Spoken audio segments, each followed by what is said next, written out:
जुआ खेल के मरता है वो मिटा दिया जाता है, जो अय्याशी करके मरता है वो मिटा दिया जाता है, जो अल्लाह रसूल का गद्दार होकर मरता है वो मिटा दिया जाता है, जो अल्लाह रसूल की नाफरमानी करके मरता है वो मिटा दिया जाता है, जो अल्लाह रसूल की दुश्मनी में मरता है वो मिटा दिया जाता है। मगर कसम खुदा, जो नमाजी होकर मरता है, जो दीन का गाजी होकर मरता है, जो दीन का अलमबरदार होकर मरता है, जो शरीयत का वफादार होकर मरता है, जो अल्लाह रसूल के इश्क में मरता है, वो मरता नहीं, मरने के बाद भी अपनी कब्रों में जिंदा रहा करता है, कब्रों में चमकता और दमकता रहता है। ऐ हमारे बच्चों, मरना तो सबको है, जोर से बोलो, मरना तो सबको है, लेकिन शराब पीकर मत मरो, जुआ खेलकर मत मरो, ताशबाजी करके मत मरो, बेनमाजी होकर मत मरो, माँ बाप को गालियां देकर मत मरो, पड़ोसियों को परेशान करके मत मरो, किसी औरतों के साथ बदसलूकी करके मत मरो।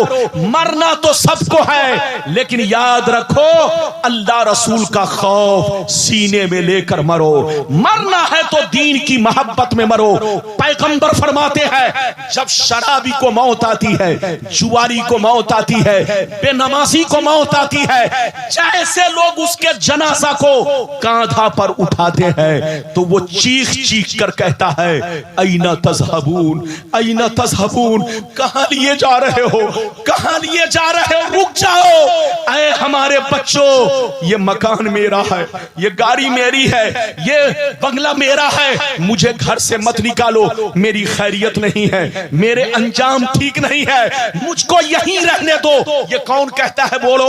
जो बेनमाजी होता है, जो शराबी होता है, जो जुआरी होता है, जो काफिरो मुशरिक होता है, वो अपने बच्चों से कहता है, कहां लिए जा रहे हो, रुक जाओ, मुझको यहीं रहने दो, मेरी खैरियत नहीं है। लेकिन जब अल्लाह का नेक बंदा मरता है, जब कोई आशिक रसूल मरता है, तो वो तरफ तरफ कर कहता है, मुझको जल्दी दफनाओ, दिल तड़प रहा है, आंखें तरस रही है, मैंने सुना है कब्र में मुस्तफा की जियारत होने वाली है, कब्र में मुस्तफा का दीदार होने वाला है। आज फूले न समाएंगे कफन में आसी, आज फूले न समाएंगे कफन में आसी, आज की शब है उस गुल से मुलाकात की रात। एक बात सुनो, ध्यान से सुनो, मेरी तरफ देखो। आपने देखा है जब कोई छोटा बच्चा, बोलो साल भर का या 6 माह का होता है, तो माँ उसको आंचल में छुपा कर रखती है। अरे बोलो, माँ उसको आंचल में छुपा कर रखती है कि कहीं मेरे बच्चे को धूप न लग जाए, कहीं मेरे बच्चे को हवा न लग जाए,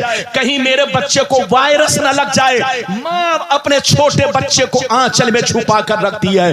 पैगंबर फरमाते हैं, जैसे एक माँ अपने बच्चे की हिफाजत करती है, ऐसे ही ये कब्र अल्लाह के नेक बंदों की हिफाजत करती है। ये कब्र भी माँ की तरह अल्लाह के नेक बंदों की हिफाजत करती है। मिटा दो अपनी हस्ती को, अगर कुछ मर्तबा चाहो कि दाना खाक में मिलकर गुले गुलजार होता है। बाबू लोग, अब मैं हदीस सुनाना चाहता हूँ। दुनिया क्या है, दुनिया की हकीकत क्या है, ये चाय वाले को कहिए कि चुपचाप चाय बेचे ताकि मेरी तकरीर खराब ना हो। चाय तो लोग घर में भी पी लेंगे, लेकिन मौलाना रब्बानी हर घर में नहीं आ सकते। अरे बोलो, आ सकते हैं? नहीं आ सकते। मैं जल्दी जल्दी तकरीर इसलिए कर रहा हूं कि तादाद बड़ी, बोलो फिहरिस्त बड़ी लंबी है, वक्त मुख्तसर सा है। बस जल्दी जल्दी आप हदीस सुनिए।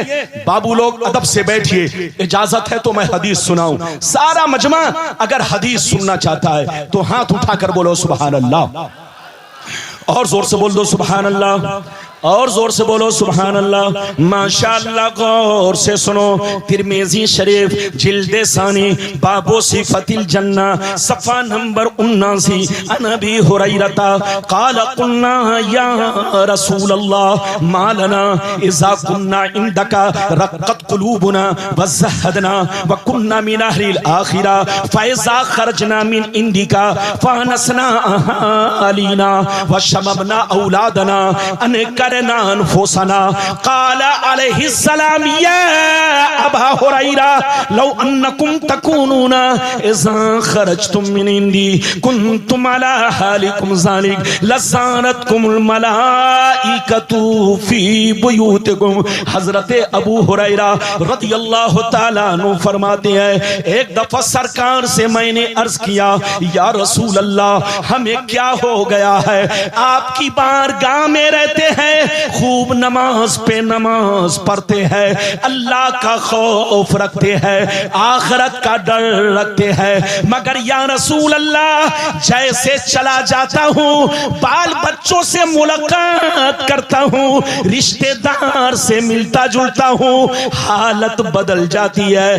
तो नबी ने इरशाद फरमाया, या अबा हुरैरा लौ अन्नकुम तकूनूना इज़ा खरजतुम मिन इंदी कुंतुम अला हालिकुम ज़ालिक लज़ारतकुमुल मलाइकतु फी बुयूतिकुम। सरकार ने फरमाया, ए अबू हुरैरा जिस अंदाज से मेरी बारगाह में नमाज पढ़ते हो, रोजा रखते हो, अल्लाह का खौफ रखते हो, बुराइयों से बचा करते हो, आखिरत का डर रखते हो, कब्र से डरते हो, जिस अंदाज में मेरी बारगाह में रहते हो, उसी अंदाज में अगर घर पे रहा करो तो याद रखो तुम्हारे घर जाकर अल्लाह के फरिश्ते तुम्हारा दीदार करेंगे। बच्चे को सही से बैठाइए, सही से बैठो। इजाजत है? अरे जोर से बोलो, इजाजत है? अबू हुरैरा ने क्या कहा? बोलो बाबू, अबू हुरैरा ने क्या कहा? फिर से सुनो, इधर देखो, पूरी तकरीर सुनो, कसम खुदा आंखों में आंसू आएगा, जिंदगी में इनकलाब आएगा। आपका ये मौलवी किस्सा कहानी नहीं, हदीस सुनाता है। अबू हुरैरा ने क्या कहा? सरकार आपकी बारगाह में रहता हूं तो हालत कुछ और रहती है, जैसे घर पहुंचता हूं तो हालत बदल जाती है। तो नबी ने क्या कहा? इधर देखिए, नबी ने इरशाद फरमाया, ए अबू हुरैरा जिस अंदाज में मेरी बारगाह में नमाज पढ़ते हो, रोजे पे रोजा रखते हो, अल्लाह का खौफ रखते हो, आखिरत का डर रखते हो, कब्र से डरा करते हो, मौत से डरा करते हो, बुराइयों से बचा करते हो, जिस अंदाज से मेरी बारगाह में रहते हो, उसी अंदाज से अगर घर पे रहा करो तो याद रखो तुम्हारे घर जाकर अल्लाह के फरिश्ते तुम्हारा दीदार करेंगे। जोर से बोलो सुभान अल्लाह। ये बताओ बाबू लोग, मेरी तकरीर समझ में आ रही है कि नहीं? अरे जोर से बोलो, समझ में आ रही है कि नहीं? मेरी तकरीर को गुजराती समझता है, कर्नाटक का मुसलमान समझता है, तो हमारे बिहार का मुसलमान, झारखंड का मुसलमान क्यों नहीं समझेगा? यहां तो हर घर में आलिम, अरे जोर से बोलो, यहां तो हर घर में आलिम। माशाअल्लाह आपका ताल्लुक आलिमों से है, आपका रिश्ता हमारे बोलो दीनी इदारों से है, तो आप क्यों नहीं समझेंगे? अभी तो मैंने आपको एक हदीस सुनाई है, लेकिन लगता है कि आप लोग थक गए। अरे बोलो, थके तो नहीं है? आप ऐसे बैठे हैं जैसे लगता है ससुराल में बैठे हैं। मेरी तकरीर में बैठिए तो बिल्कुल होश में बैठिए, ताकि आपके बोलो आपके सीने की, आपके दिल की दुनिया बदल जाए। इजाजत है तो मैं जल्दी जल्दी दूसरी हदीस सुनाऊं, लेकिन ऐसे नहीं सुनाऊंगा बाबू लोग, ऐसे नहीं। सारा मजमा अगर हदीस सुनना चाहता है तो हाथ उठाकर बोलो सुभान अल्लाह, और जोर से बोल दो सुभान अल्लाह। माशाअल्लाह, गौर से सुनो बच्चों, आप भी सुनो, जवानों आप भी सुनो, हमारी माँ बहनों आप भी सुनो। तिरमिज़ी शरीफ जिल्द सानी बाबुल फितन सफा नंबर 44 की हदीस सुनो। अन अली इब्ने अबी तालिब रदियल्लाहु तआला अन्हु क़ाल क़ाल रसूलुल्लाह सल्लल्लाहु तआला अलैहि वसल्लम इज़ा फ़ालत उम्मती खमसता अशरा खसलता हल्ल बिहल बला क़ील वमा हिय या रसूल अल्लाह फ़क़ाल इज़ा कानल मग़नमु दुबला वल अमानतु मग़नमा वज़्ज़कातु मग़रमा वअतार रजुलु ज़ौजतहु वअक़ा उम्महु वबर्र सदीक़हु वजफ़ा अबा वर्तफ़ातिल अस्वातु फिल मसाजिद वकान ज़ईमुल क़ौमि अरज़लहुम वउक्रिम अर्रजुलु अन खौफ़ि शर्रि वशुरिबतिल ख़ुमूर वलुबिसल हरीर वत्तख़िज़तिल क़ैनातु वल मआज़िफ़ वलअना आखिरु हाज़िहिल उम्मति अव्वला। जोर से बोल तो सुभान अल्लाह। बड़ी लंबी हदीस सुनाई, ज़हन को बहकाइए नहीं, जल्दी जल्दी तकरीर सुनिए। हमारे दोस्त, इजाजत है, जल्दी बोलो इजाजत है। लेकिन आपके लिए भी मेरी तरफ से गुजारिश है कि सरगोशी ना हो। सरगोशी करने से दिल को धक्का लगता है। इजाजत है बाबू। मैंने बहुत लंबी हदीस सुनाई, कलेजा हिल जाएगा। इधर देखो, कलेजा हिल जाएगा। दिल से सुनिए चचा मियां, दिल से सुनिए, मतलब सुनिए। और नसीरुद्दीन कहां गए? अरे बोलो नसीरुद्दीन कहां है?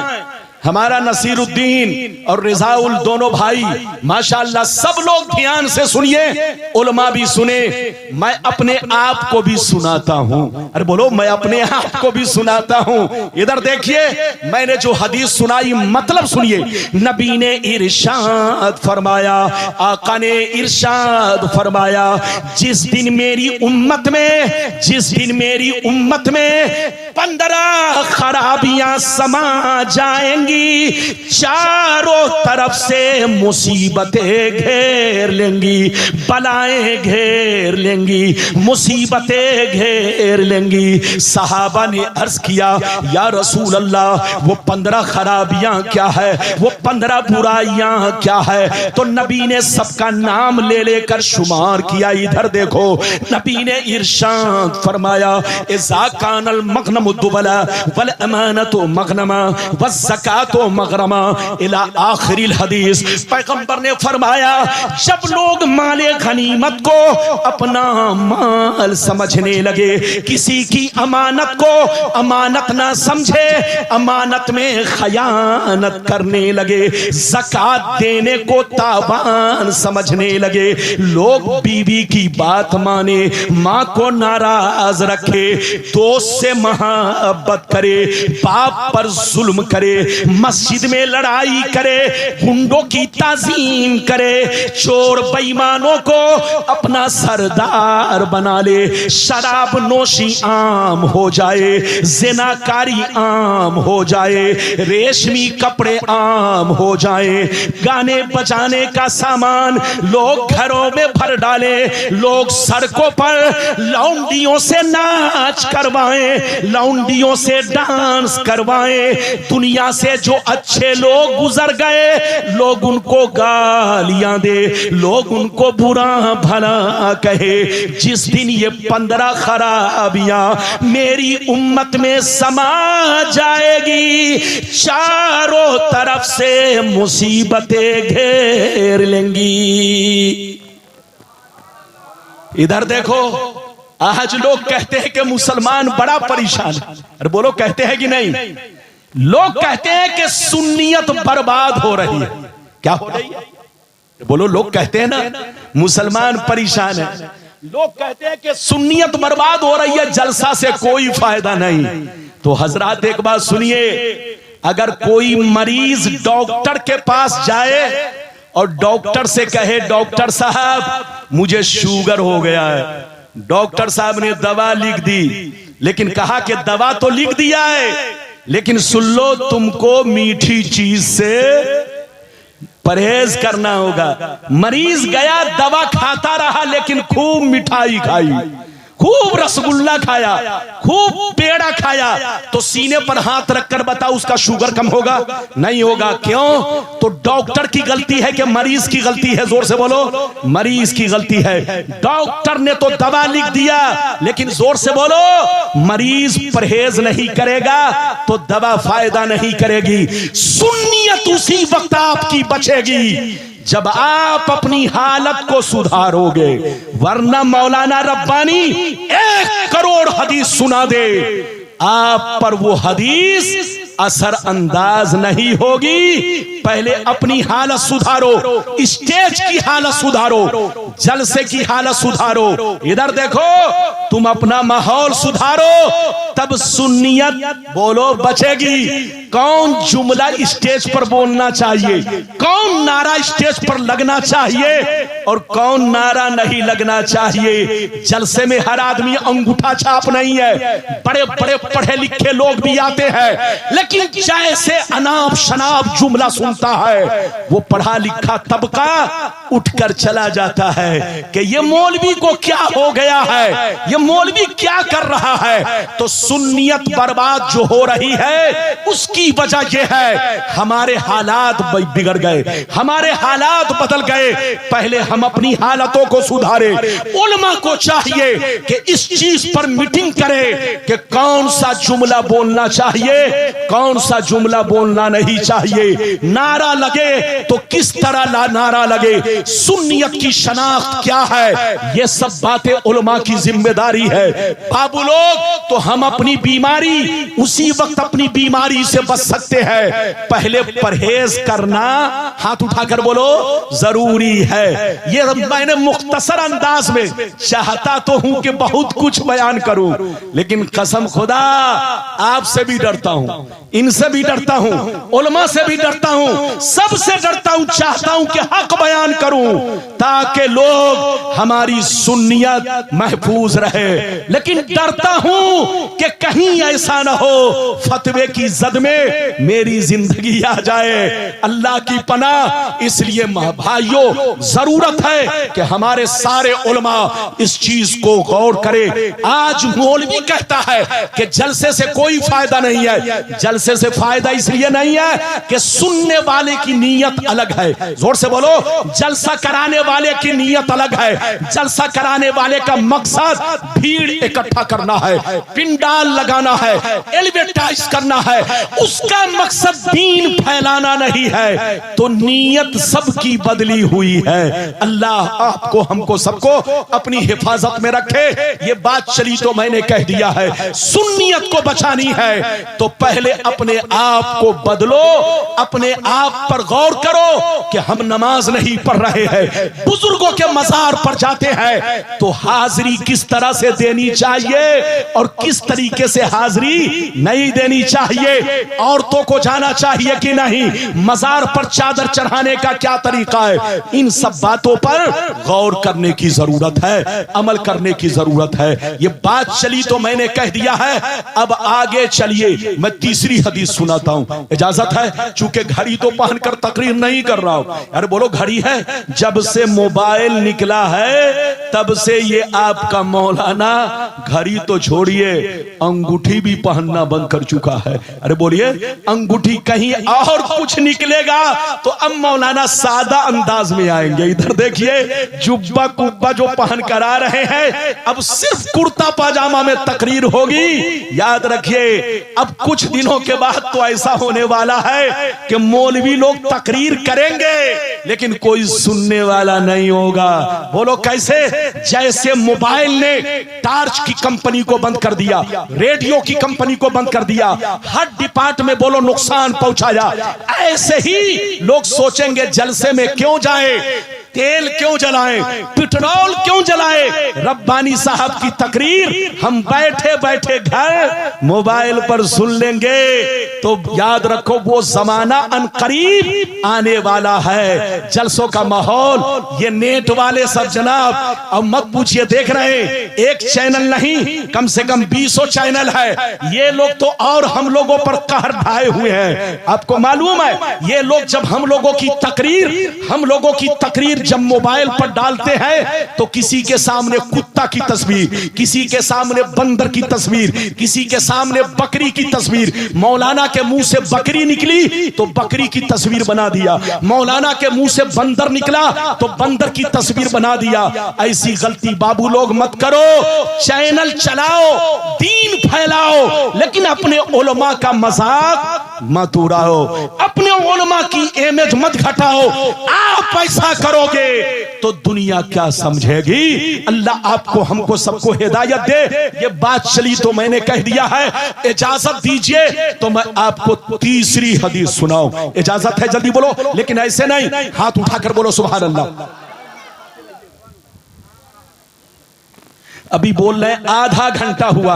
ये जनाब मुबारक साहब है, माशाल्लाह। आवाज सुनी आपने, और बोलिए मुबारक, मेरा वाकई मुबारक है, कलाम भी मुबारक, आवाज भी मुबारक, और ना बोलिए माशाल्लाह अंदाज भी मुबारक। अभी मुबारक का जलवा आपने नहीं देखा है, मेरे बाद भरपूर जलवा देखेंगे। मेरी तकरीर 1 बजे खत्म हो जाएगी, इसलिए आप घबराएंगे नहीं कि रब्बानी साहब बड़ी लंबी चौड़ी तकरीर करेंगे। लंबी चौड़ी वो बोले जो लंबा चौड़ा हो। अरे जोर से बोलो, लंबी। अल्लाह, अब देखिए घड़ी ना लगाने से यही सब हो रहा है। इधर बहरहाल कोई बात नहीं है। इधर देखिए, मुझसे गलती हुई, मैं समझ रहा था कि अभी 1 नहीं बजाए, लेकिन 1 बज चुके हैं। आप फरमा रहे 2 बजे तक, मैं तो चाहता हूं कि सुबह तक बोलूं, लेकिन सुबह तक बोलूंगा तो ये जितने शोरा हैं मेरा रास्ता घेर लेंगे। आपको मालूम है कि नहीं, ये लोग मुझको इलाहाबाद तक पहुंचने नहीं देंगे। तो चाहता तो हूं कि ज्यादा टाइम लूं, लेकिन हमको सबका हक अदा करना है और सबको मौका देना है। जैसे मौलाना रब्बानी आपके मेहमान है, सब बोलो आपके मेहमान है। मुबारक भी मुबारक है, नदीम भी माशाल्लाह बहुत अच्छा पढ़ते हैं, और अजमत भी बहुत शानदार पढ़ते हैं। सबको सुनकर जाइए।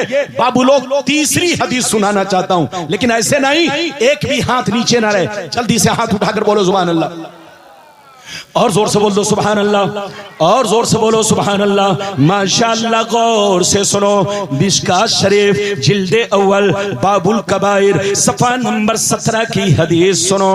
अन अबी हुरैरा रदियल्लाहु तआला अन्हु क़ाल क़ाल रसूलुल्लाह सल्लल्लाहु तआला अलैहि वसल्लम इज्तनिबु सबअल मुबिकात क़ील वमा हुन्न या रसूलल्लाह फ़क़ाल अश्शिर्कु बिल्लाह वस्सिहर व अक्लुर रिबा व अक्लु मालिल यतीम व क़त्लुन नफ्सिल्लती हर्रमल्लाहु इल्ला बिलहक़ व तवल्ली यौमज़्ज़ाफ़ व क़ज़्फ़ुल मुहसनात। हज़रत अबू हुरैरा रदियल्लाहु तआला अन्हु फरमाते हैं कि नबी ने इरशाद फरमाया, 7 चीजें ऐसी हैं। कितनी चीजें, जोर से बोलो, 7 चीजें ऐसी हैं जो तुम्हें हिलाक कर देंगी, तुम्हारी नस्लों को बर्बाद कर देंगी। सहाबा ने पूछा वो 7 चीजें क्या हैं जिससे हमारी नस्ल बर्बाद हो जाएगी। तो नबी ने इरशाद फरमाया,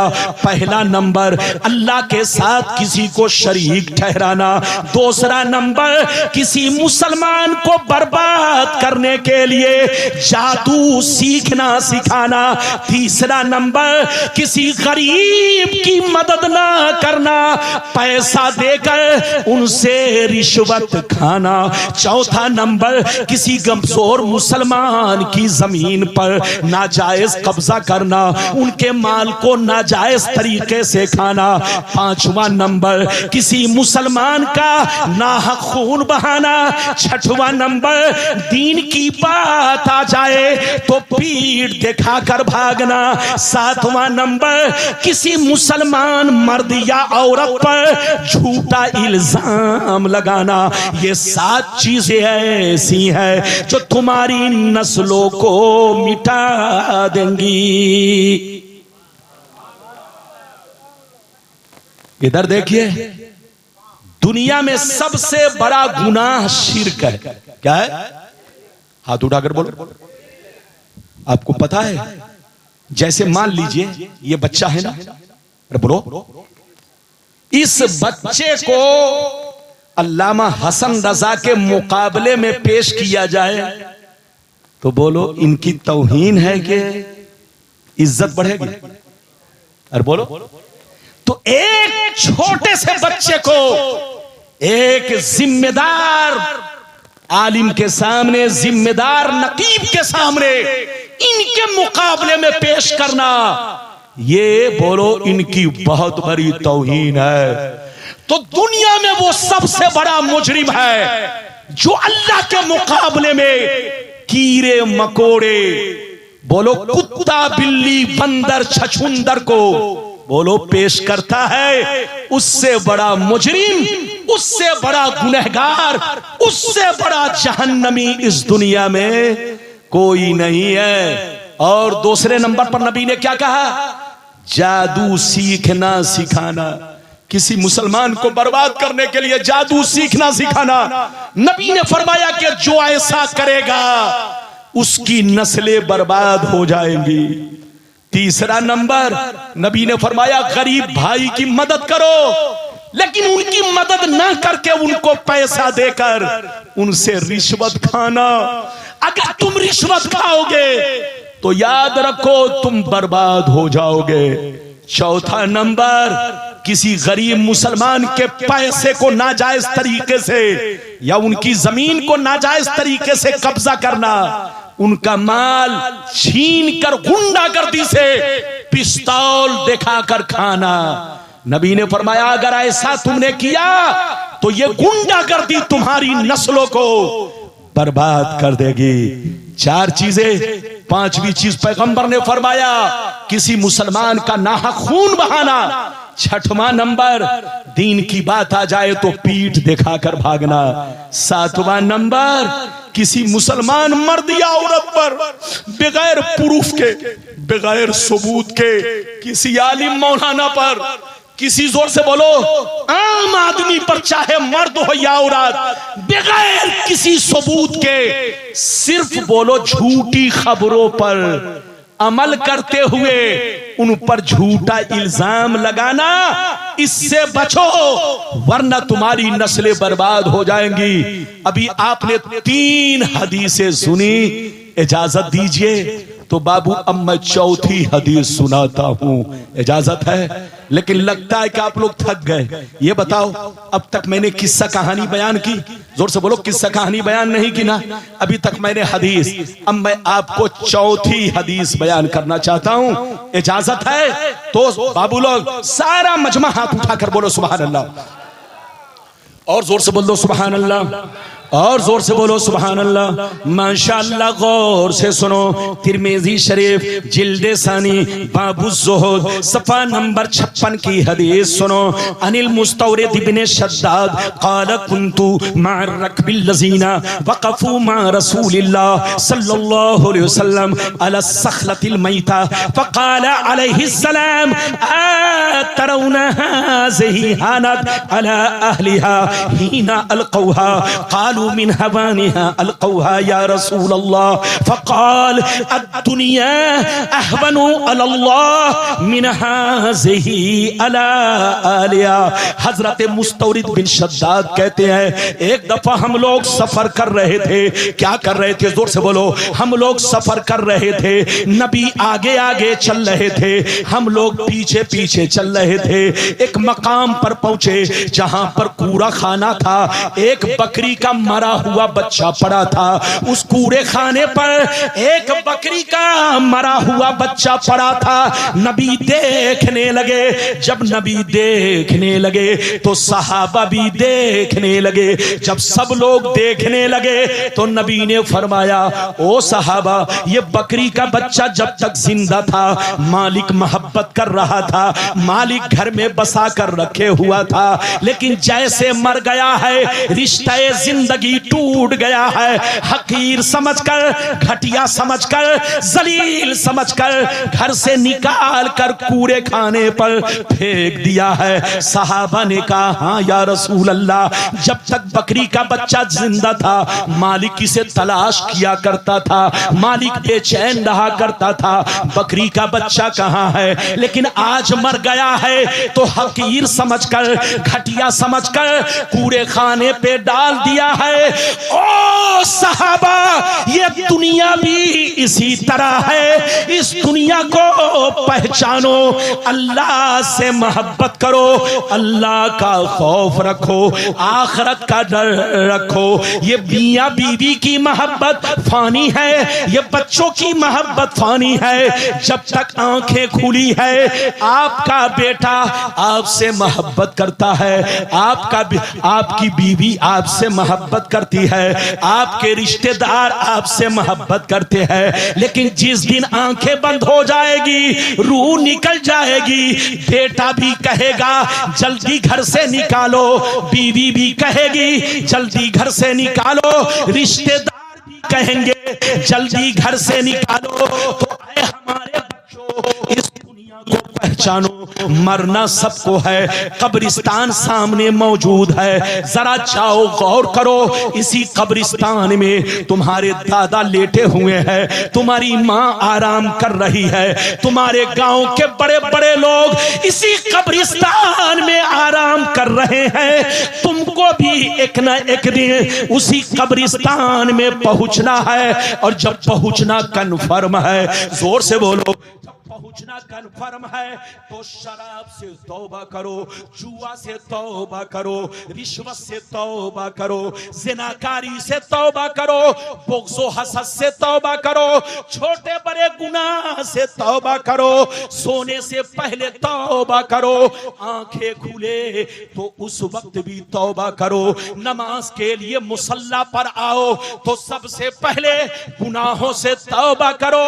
नबी फरमाते हैं कि जिस बंदे ने सिद्क दिल से तौबा कर लिया, सच्चे दिल से तौबा कर लिया, वो ऐसा हो गया जैसे जिंदगी में कोई गुनाह ना किया हो, बशर्ते के तौबा सच्ची तौबा। इधर देखिए, आपका कुरान कहता है अल्लज़ी खलक़ल मौत वल हयात लियब्लुवकुम अय्युकुम अहसनु अमला। अल्लाह ताला फरमाता है, ऐ इंसान, मैंने मौत और हयात को इसलिए पैदा नहीं किया कि तुम दुनिया में जाकर मौज मस्ती करो, मैंने मौत और हयात को इसलिए पैदा किया कि इस दुनिया में जाकर तुम कब्र की तैयारी करो। मैंने मौत और हयात को इसलिए पैदा किया ताकि तुमको आजमाया जाए कि तुम में सबसे बेहतरीन अमल किसका है। ऐ बच्चों, मौत को याद रखो, अल्लाह का खौफ पैदा करो। इजाजत दो तो मैं आपको 5वीं हदीस जल्दी जल्दी आपको सुनाता हूं, फिर आपको 10 मिनट में जल्दी जल्दी मसाइल बयान कर दूंगा। इजाजत है? जल्दी बोलो, इजाजत है? इतनी गुफ्तगू आप सुन चुके, तो अब आगे चलिए। मैं आपको दूसरे नंबर पर अपनी बात, वादा तो बहुत लंबा कर लिया, लेकिन वक्त नहीं है कि मैं वादा निभाऊं।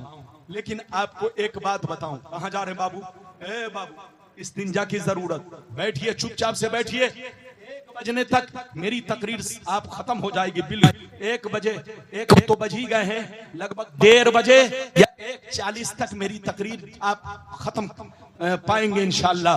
बाबू लोग, मैं डरता हूं कि कहीं मेरी तकरीर आप पर बोझ ना हो। जल्दी जल्दी एक बात सुनते चलिए। जब इधर देखिए, कब्र पर अजान देना कैसा है। आज हम लोग कब्र पर अजान देते हैं, इधर देखिए, तो कुछ लोगों का कलेजा ऐसे फटता है जैसे जलजला से गुजरात की जमीन फटती है। अरे बोलो, जैसे जलजला से गुजरात की जमीन। कुछ बेवकूफ लोग कहते हैं कब्र पर अजान देना शिर्क है। अजान तो नमाज के लिए दी जाती है, ये कब्र पर ये सुन्नी लोग जो अजान देता है, कहां से साबित है?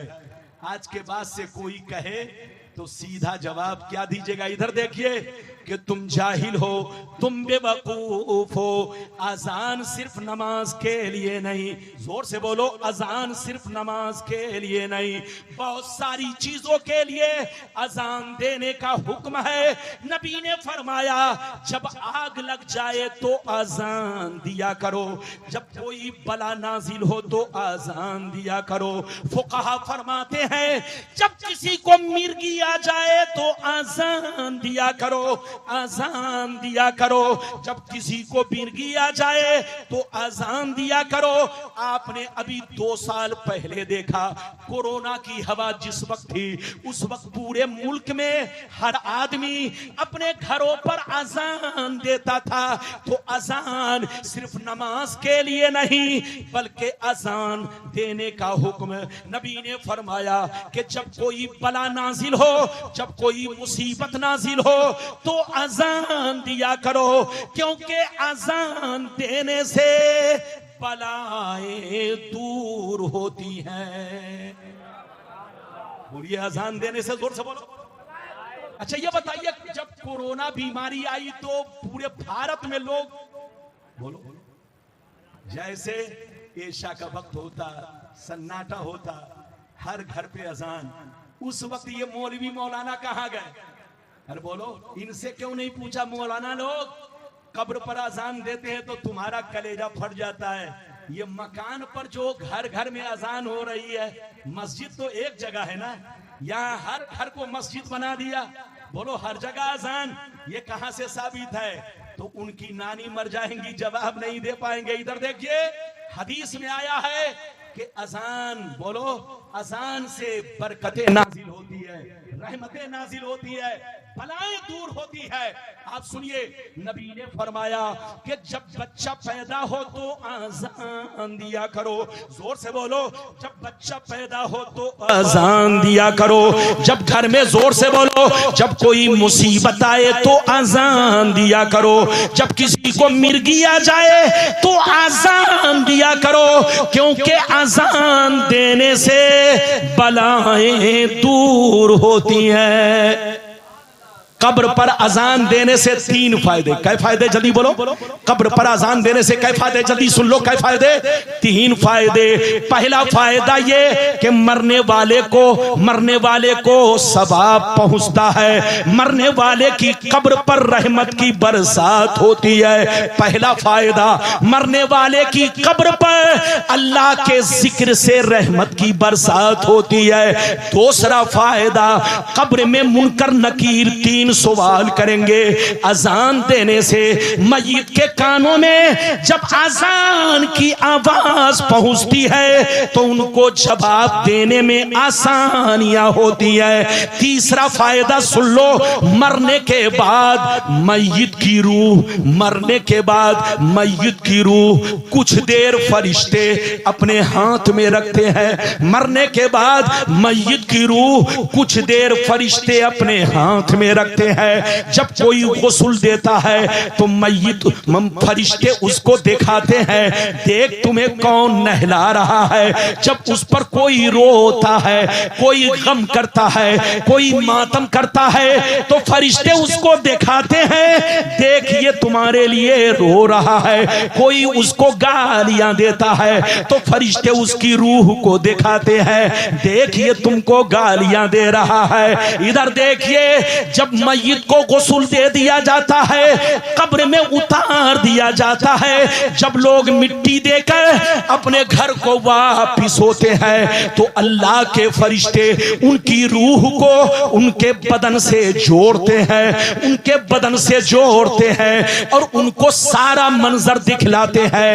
ऐ मरने वाला, देख तुम्हारा बेटा तुमको छोड़कर जा रहा है, तुम्हारा भतीजा तुमको छोड़कर जा रहा है, तुम्हारा भाई तुमको छोड़कर जा रहा है, तुम्हारे रिश्तेदार तुमको छोड़कर जा रहे हैं। मरने वाला घबराता है, बेचैन होता है। इतने में अजान की आवाज सुनता है, अल्लाह का नाम सुनता है, दिल को सुकून मिलता है। वो हाथ का इशारा करके मत जाने वाले से कहते हैं, ऐ जाने वाले जाओ जाओ, कोई गम नहीं है, मेरे साथ मेरा परवरदिगार है। इधर देखिए, मरने वाले की कब्र पर कोई भी नेक काम करने से उनको सवाब ही सवाब पहुंचता है। अजान से बेहतर कलिमात और क्या होंगे? बोलो, अजान से बेहतर कलिमात और क्या होंगे? अगर तुम कब्र पर अजान देने से एतराज कर रहे हो तो बच्चों की पैदाइश के वक्त अजान देने से एतराज करो, उस पर भी पाबंदी लगाओ। मिर्गी आ जाए तो कहा गया है कान में अजान दो। अरे बोलो कहां? कान में। हदीस में आया कि अजान दो, लेकिन आज का मुसलमान मिर्गी वाले को जूता सुंघाते हैं। अरे बोलो जूता सुंघाते हैं कि नहीं? इधर देखिए, ये सब गलत तरीका है। उसको होश आना था इसलिए होश आ गया, जूता सुंघाने से होश नहीं आया।